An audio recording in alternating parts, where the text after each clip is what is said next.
हाय नमस्कार, मी शोभा तुम्हा सगळ्यांचे अगदी मनापासून स्वागत करते माझ्या एका छोट्याशा ब्लॉगमध्ये. कशा आहात सगळेजण? श्री स्वामी समर्थ. शुभ सकाळ सगळ्यांना. आज आहे रविवार आणि कालच्या व्हिडिओला दिलेल्या प्रेमासाठी सगळ्यांचे खूप खूप मनापासून धन्यवाद.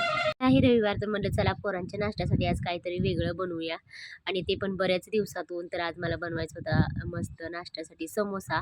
तर रात्रीच बघा मी हिरवा वाटाणा थोडासा वाटाणा भिजत घातला होता आणि आता सकाळी स्वच्छ बटाटे धुवून घेतले. बटाणा आणि बटाटा दोन्ही मिक्सच म्हणलं कुकरला लावून घेऊया. तर हे बघा असं दोन्ही मिक्स ना कुकरला लावून घेतलं आणि सकाळी सकाळी बघा माझं चाललंय चहा. तर या सगळे तुम्ही पण चहा प्यायला. आणि आता सध्या बघा भरपूर थंडी आहे ना, सकाळी सकाळी असं चहा लागतो.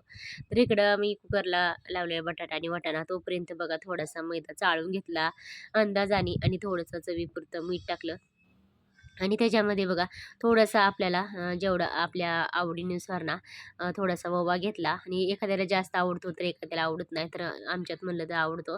तर मी थोडासा बघा ओवा घेतला हातावरती चोळून आणि ते सगळं मिक्स करून थोडंसं बघा कडकडीत ना तेलाचं मोहन घालायसाठी ना मी तेल थोडंसं गॅसवरती ठेवले गरम करायला. आणि म्हणलं तोपर्यंत सगळं पीठ मिक्स करून घेऊया. इकडं थोडंसं तेल ठेवले आणि तेलाचं मोहन घालून ना थोडंसं एक 5-6 मिनिटं ना छान असं आपलं मस्त पीठ चोळून घ्यायचं. तर अगदी म्हणजे असं थोडंसं ना जास्त वेळ एक 5-10 मिनिटं पीठ चोळून घेतलं ना तर खूप छान लागतं आपला समोसा. इकडं म्हणलं ना जे बटाटे शिजत घातलेले बघा ते बटाटे सगळे छान असं कुस्करून घेतले. सकाळी सकाळी इतकी गडबड. थोडंसं लसूण, कोथिंबीर, आलं, कढीपत्ता, मिरची, अजून थोडंसं एक छोटासा कांदा चिरून घेतला आणि हे आपले मस्तपैकी वाटाणे शिजले होते. तर हे बघा असं मस्त आपलं बटाट्याचं सारण बनवून झालं आणि समोसासुद्धा बनवून झालं. तर सकाळी सकाळी इतकी गडबड असते ना, एवढे छान समोसे झालेत ना आपले सकाळच्या नाश्त्यासाठी. तर खरं सांगते खूप छान समोसे झालेत. तर या सगळे तुम्ही पण समोसे खायला. 6 वाजलेत बघा संध्याकाळचे 5:30 वाजलेत. आणि गेल्या रविवारी आम्हाला जायचं होतं बाळूमामाला. काय ह्यांना भाडं होतं, माऊलीच्या पप्पांना काही वेळ भेटला नाही. तर फायनली ह्या रविवारी चाललोय आम्ही. तर म्हणलं चला रविवार पण आहे आणि मार्गशीर्ष महिना पण आहे. तर येऊया बाळूमामाचं दर्शन घेऊन. आणि असं माऊलीचं म्हणणं होतं की तुम्ही सगळेजण जाऊन आलाय, आम्ही अजून गेलोच नाही. आणि खरं सांगते माऊली अजून एकदा पण गेला नाही. आणि माऊलीचे पप्पा बऱ्याच वेळा जाऊन आले, कारण त्यांना भाडं वगैरे असतंय. तर ती पण बऱ्याच वेळा जाऊन आलेत. अक्षता पण एकदा 2-3 वेळा जाऊन आली आणि मी पण एकदा जाऊन आली. तर खरं म्हणलं तर माऊली एकदा पण गेला नव्हता. तर आणि त्या दिवशी एकदा आणि अक्षता पण एकदाच गेलते वाटते. तर चहा वगैरे आमचं झालं आता. तरी बघा थंडी तर भरपूर थंडी पडली, सगळी कामं आवरली शेळीचं वगैरे. आणि पिल्लांना बघा सोडलं होतं दूध वगैरे प्यायला. तर पिल्लं म्हणलं तर असे तिन्ही पण पिल्लं ना अशा आतमध्ये बांधलेले आहेत. असे तिन्ही पण पिल्लं आतमध्ये बांधलेले आणि शेळी तिकडं बांधलेले. तर चला, तर माऊली बघा कसा तयार आहे. तर माऊली बाळ बघा कुठं जायचं म्हणलं की असं बसत असतो लगेच रिक्षात, माझ्या अगोदर सगळ्यांच्या अगोदर. माऊली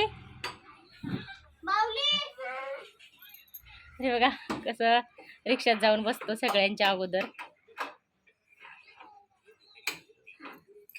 तर चला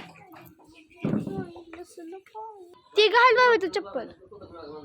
तर चला बरेच दिवस झालं ना चाललं होतं जायचं आणि असं तसं पण बघायला गेलं तर आज रविवार पण आहे, चतुर्थी आहे आणि मार्गशीर्ष महिन्यातला रविवार आहे. तर म्हणलं चला तर हे बघा अक्षता, माऊली आणि भरपूर सारी आता धुकं पडलेलं आहे. थंडी दिवसभर बी थंडी आणि रात्रभर बी थंडी असं झालेलं आहे. तर भरपूर सारं गार लागतंय. तर बघता बघता बघा लगेचच मंदिर आलं. आता 6 वाजलेले आहेत ना. तर संध्याकाळी 7-7:30ला आरती असते. तर माहीत नाही आता बघू आरतीला म्हणजे की आरतीला पोरांना बघा जास्त वेळ थांबू वाटत नाही. तर बघू आता, मला तर आरतीला थांबायला जास्त आवडतं आणि बऱ्याच दिवसातून जायचं जर आरती म्हणलं तर आरतीला गेलं ना तर थोडंसं बरं वाटतं, मन प्रसन्न होतं. तर हे बघा जास्ती काही गर्दी वगैरे काहीच नाही. तर इथून पुढं ना जसं की दिवस मावळायला लागेल ना तसं जास्त पब्लिक, जास्त गर्दी होते. आणि आता थंडीचे दिवस आहेत. तर इतकं बाई म्हणजे की इतकं थंडीनं ना काही करावं असं काही सुचत नाही. तर भरपूर सारं थंडी लागते. एवढं छान बघा माऊलीच ना जिथं जाईल ना तिथं इतका आगाऊपणा असतो. तर म्हणलं चला रांगेतून ना दर्शन वगैरे घेऊया. जोपर्यंत गर्दी नाही तोपर्यंत पटकन म्हणलं दर्शन वगैरे घेऊया. आणि 7-7:30ला आरती असते बघा. त्यावेळेस ना भरपूर सारं अक्षरशः असे की 5-10-15 मिनटं असं रांगेत थांबून दर्शन घ्यावं लागतंय. तर एवढं छान वाटतं ना, हे बघा एवढं छान वाटतं ना, तर एवढं म्हणजे की असं मन प्रसन्न होतं. आता एवढी थोडी करून ना गर्दी वाढायला लागली. सगळीकडं म्हणलं अगोदर दर्शन घेऊया आणि माऊलीचं म्हणलं तर सगळीकडं असं पुढं असते. आमच्या पुढं चालायचं, दर्शन घ्यायचं. "मम्मी इथं घे दर्शन, तिथं घे दर्शन" असं सांगायचं चालू असते. त्याला सगळं माहीत असतं, काही विचारायची सुद्धा गरज नाही.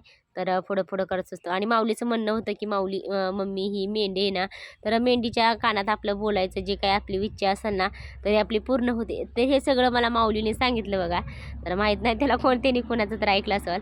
तर दर्शन वगैरे घेऊन झालं, तर म्हणलं इथं थोडंसं ना देवाचं नामस्मरण करूया. तर इथं ते बाळूमामाचं थोडंसं नामस्मरण चाललं होतं. तर बाकीच्या बायका पण बसल्या होत्या. तर मी म्हणलं थोडा वेळ आपण पण बसूया, तर तेवढं छान वाटेल, मन प्रसन्न होईल. आणि बघता बघा 7:15 वाजल्या आणि एवढी भरपूर गर्दी झाली. तर इतकी गर्दी होती ना, आरतीच्या वेळेस टायमिंगला आरतीच्या भरपूर सारी गर्दी. रांगेतच थांबून दर्शन घ्यावं लागतं. हे बघा, जिकडं बघेल तिकडं गर्दी आणि भरपूर साऱ्या ना, मंदिरामध्ये ज्यावेळेस आरती होती ना, त्यावेळेस मंदिरामध्ये मंदिरातल्या सगळ्या जे बायका आहेत ना, ते सगळ्या म्हणजे की खाली असं खाली एकदम मोकळ्या मैदानात. आणि हे असं काय सांगू शकत नाही. आता भरपूर सारे तुम्हाला तर माहीत असेल ह्याच्यामध्ये किती प्रॉब्लेम असतात. तर त्याच्यासाठी प्रत्येकजण येतच असतंय. आणि तसं मला पण वाटतं म्हणून मी पण जात असते, म्हणजे की चांगलं असतं देवाला गेलेलं. बघा जिकडं बघल ना तिकडं भरपूर साऱ्या बायका आणि इतकं गर्दी होती ना. हे बघा आरतीचा टायमिंग झाला असेल ना तोपर्यंत, त्यावेळेस ना इतकी गर्दी होती. आता सध्या आरतीचाच टायमिंग झालेला आहे. तर भरपूर बघल तिकडं गर्दी. आणि येताना बघा आम्हाला एक 9 सव्वा 9 वाजले होते. आणि हे बघा आरती चालू आहे ना, बाळूमामाच्या नावाने सांग भोले असं असं मंत्र बोलायचं चालू होतं. तर खूप छान वाटलं असं देवाला वगैरे गेलं कधी, तर मला तर खूप छान वाटतं. दत्ताला, बाळूमामाला गेलं ना, तर खरं सांगते खूप छान वाटतं. आणि आता माहीत नाही आता किती ट्रॉफिक आहे ना, किती वेळ लागतं किती नाही.